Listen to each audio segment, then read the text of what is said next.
Hello, friends of Education 207. We are going to do a brief walkthrough of the final module and what's required. It's your final exam module, and I'm going to do a walkthrough so that you know what to expect. So, for Module 11, um, that was your perspective essay rough draft forum, and that's going to be part of the final exam. Module 12 was the instructional context overview, observation notes, and reflective essay rough draft forum.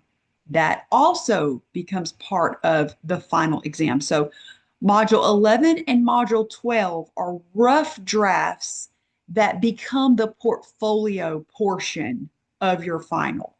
So let's scroll down just so that you can see. So remember, 11 and 12 are those rough draft forums.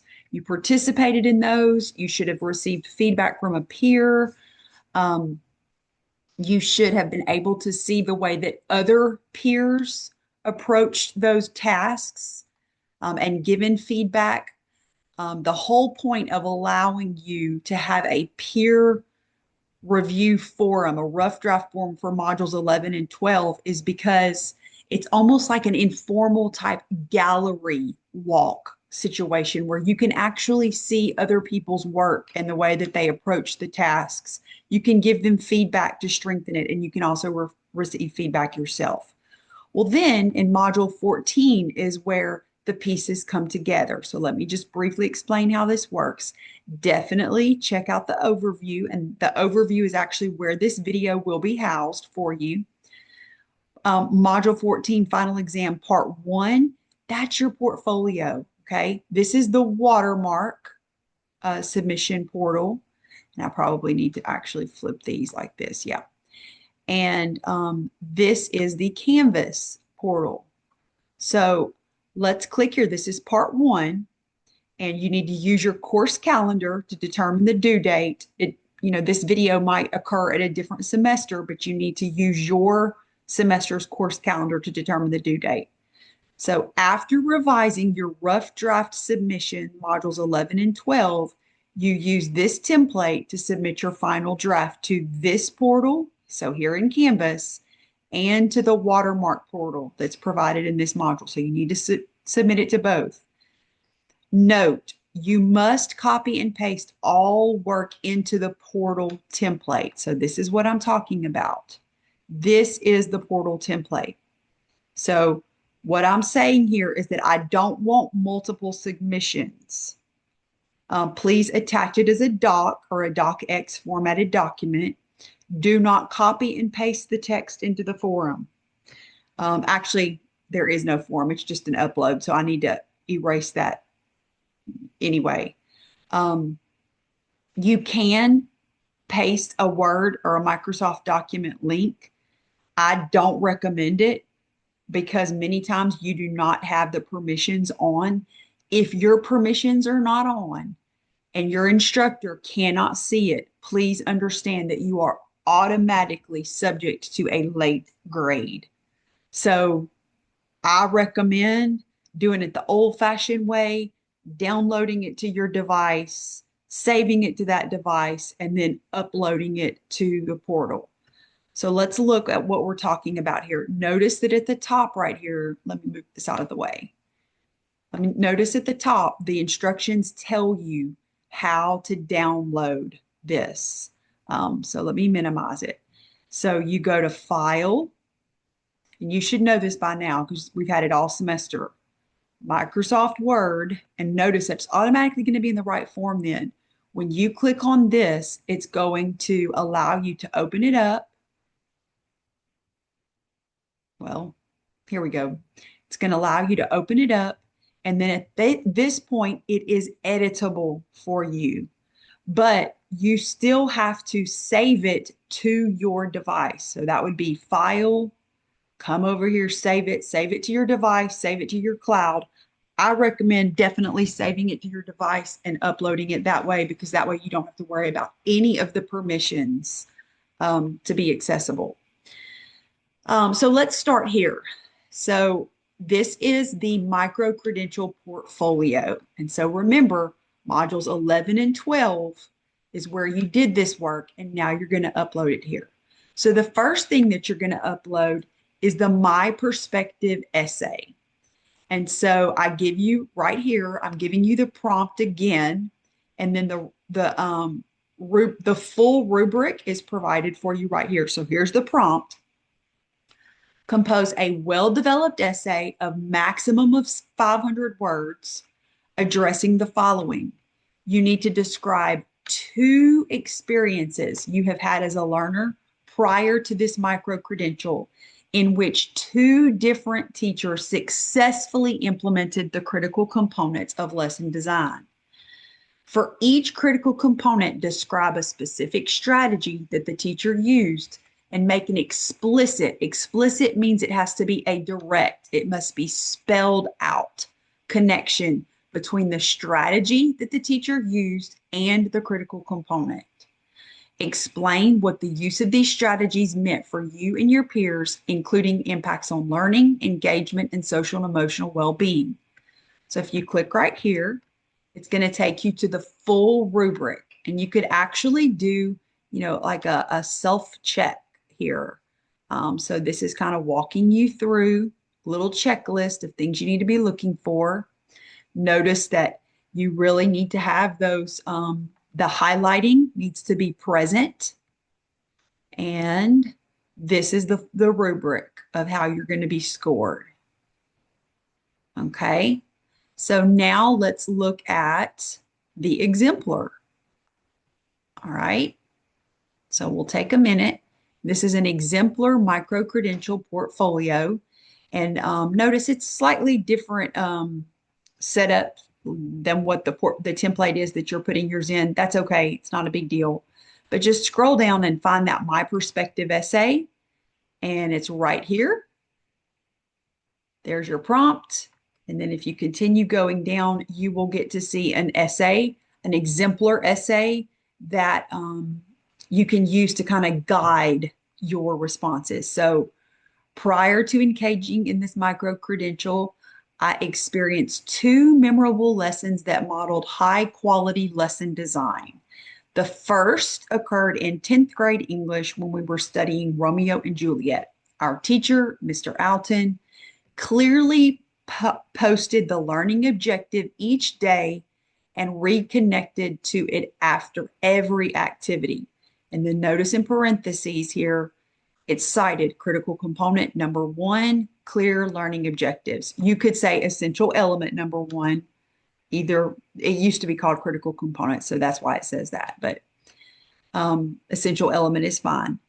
One strategy he used, so notice here's the strategy. So there's the term, and it's directly stated. It's not using other words, it's not paraphrasing, it's the exact term for what that essential element is. Remember, there are 5 of them. Clear learning objectives, instructional strategies, look at the green, differentiated instruction, look at the blue, real world applications, and then look at the purple, formative assessment. Okay, so excuse me. Now it's going to explain it. One strategy he used was an exit slip that asked us to cite a line from the play and explain its emotional impact. This was a direct check for understanding. His objectives helped me to stay focused and understand the value of each part of the lesson. So notice the strategy was the exit slip, which was directly tied to the objectives. And in yellow, it said that the learning objectives were clearly posted and that the teacher reconnected after every activity. So the connection would have been the exit slip that was tied to the objectives. So notice the critical component is stated, how the teacher did it is provided, the strategy is provided, and then the implication or the impact that it had on the student. Notice each one is color-coded correctly, and it's going to be set up that way. So this is how easy it should be for your instructor to check your 500-word essay. We should be able to go in and look at those colors and clearly find each one that you've done correctly like that. All right, so now let's go back to the template. So you're going to copy and paste your into this text right here. Notice you might have to do a little bit of formatting. That's okay. You can do some formatting. It's look, if it's centered, left justify it. Take the time to take it out of italics. This is simply provided here because it's the way that it's provided in the micro-credential template. But make sure that you are making it readable and make sure that you maintain the highlighting. You must maintain the highlighting correctly. Okay.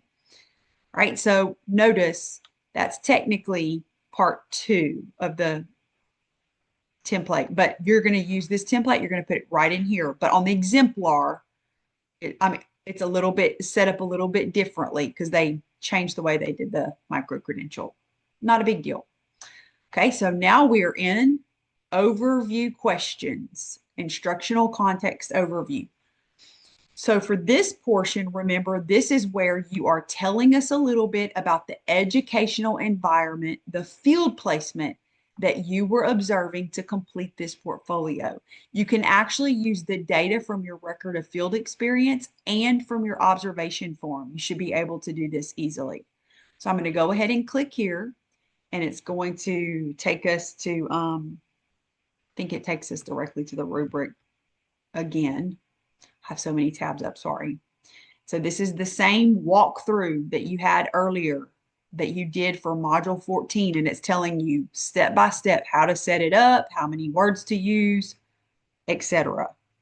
So there's your prompts that you have to follow for each one. Notice that they are aligned to questions that you've already seen in the record of field experience and the guided observation form. So that should be easy part.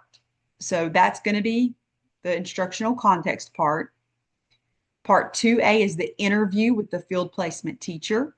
So you should already have those responses back from the teacher about the interview. And I'll go back in a moment. Notice the chart is set up with the same colors throughout, and it gives you a way to organize your thoughts. Here, the interview of the teacher. Part 2B are the observation notes. So you combine your 4 required observation hours and write detailed notes for each visit, focusing specifically on effective classroom leadership strategies related to the 5 critical components. And you organize them into the chart below. Evidence and explanation. And then part 3 is the reflective essay. So using your interview notes, your teacher interview notes, your observation notes, you respond to the following questions in a single cohesive essay. So you must specifically cite both the interview and the observations. And here are your questions.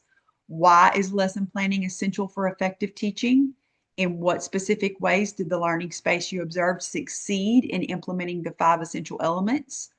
And in what specific ways did it fall short? How do you plan to implement and sustain high quality lesson design in your future classroom to support student learning?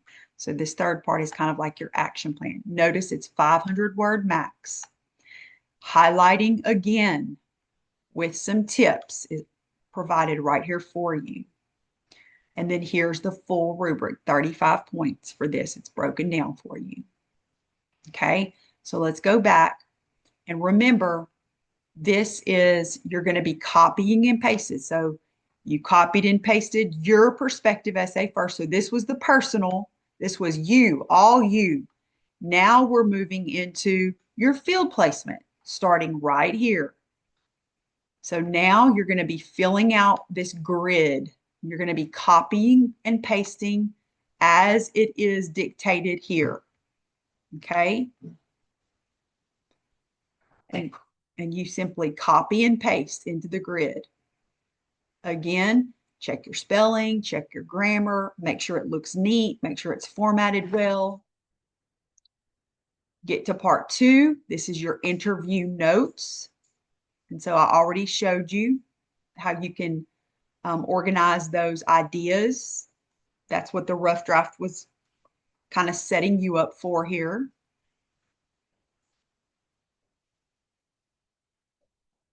All right. and then the observation notes.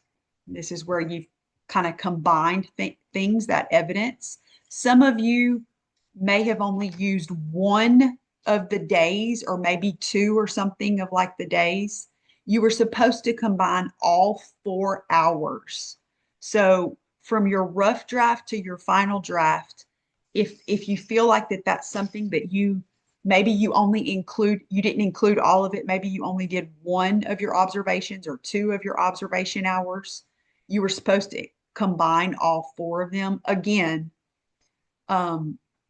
if you feel like that this is something that you need to change from your rough draft to your final draft to make it fuller, to make it more complete, to have more specific evidence, by all means, please make the change from the rough draft to the final draft so that you can get full credit for that.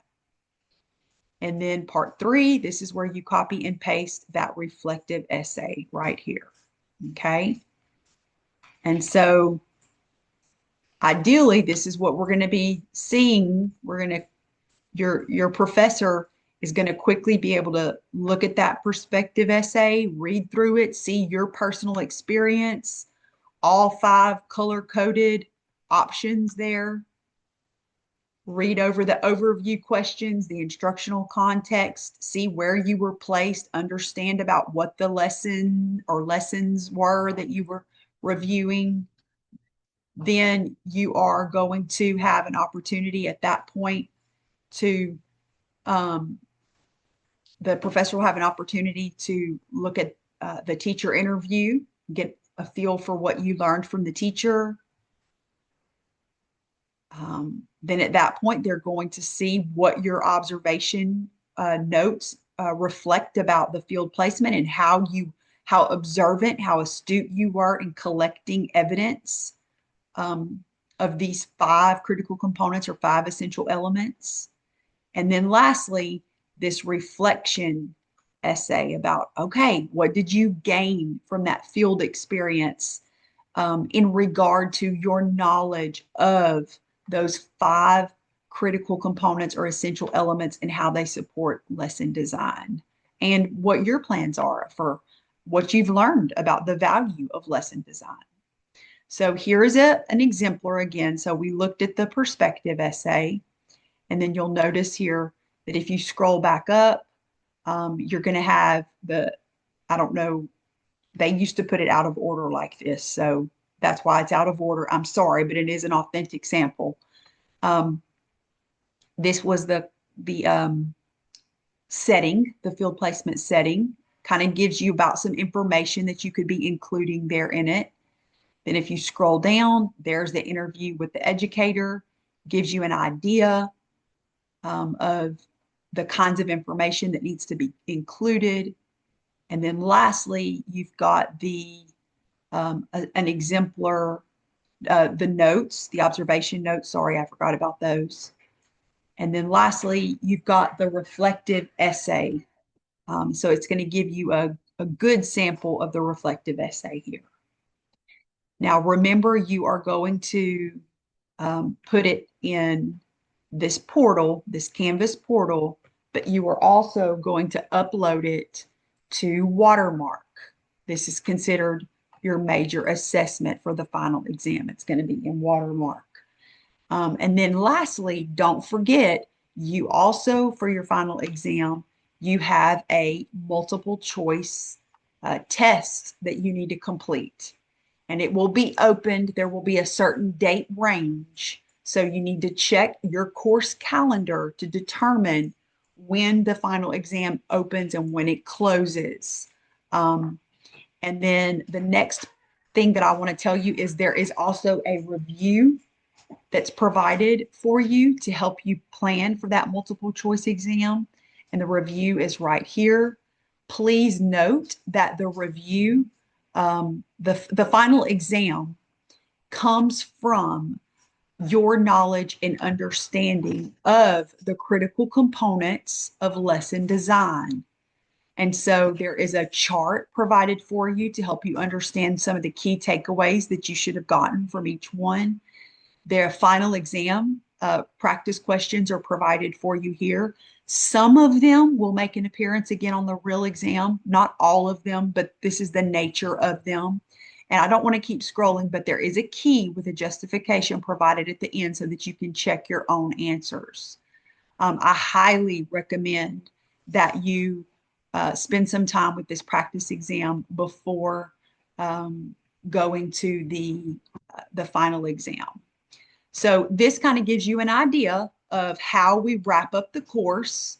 So we've got, remember, Module 11, Module 12, those were just rough drafts. You need to go back and look at what happened there, what feedback you got. Look at how your peers did it.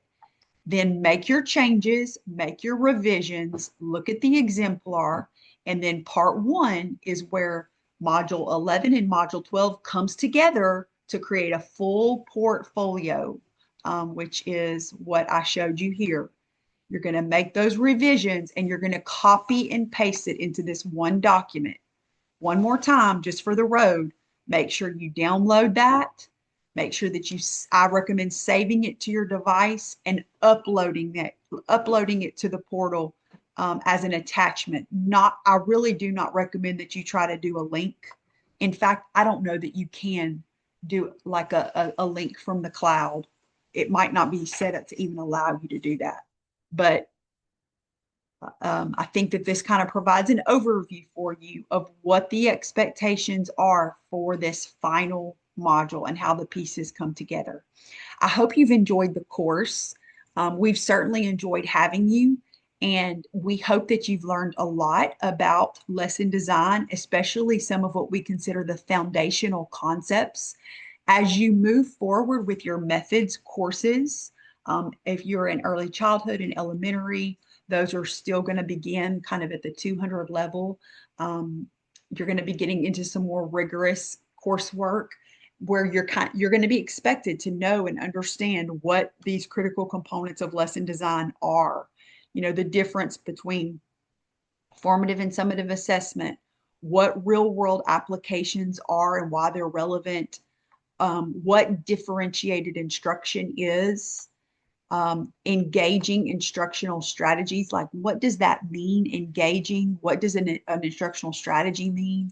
And then clear learning expectations. So we're talking about those objectives, those standards and objectives. And so these are essentially the basics of lesson design, and they just provide a foundation for you. So we hope you've enjoyed the course. Please reach out to your instructor if you have any questions about how to wrap up the course with Module 14. Have a great time. I know going into final exams, it can sometimes be a little nerve-wracking, but take every opportunity to learn, to soak in, and to just kind of reflect on all that you've done this semester. You know, many of you have been working very hard, and we commend you for that. So congratulations, and we look forward to seeing your amazing portfolios in Module 14.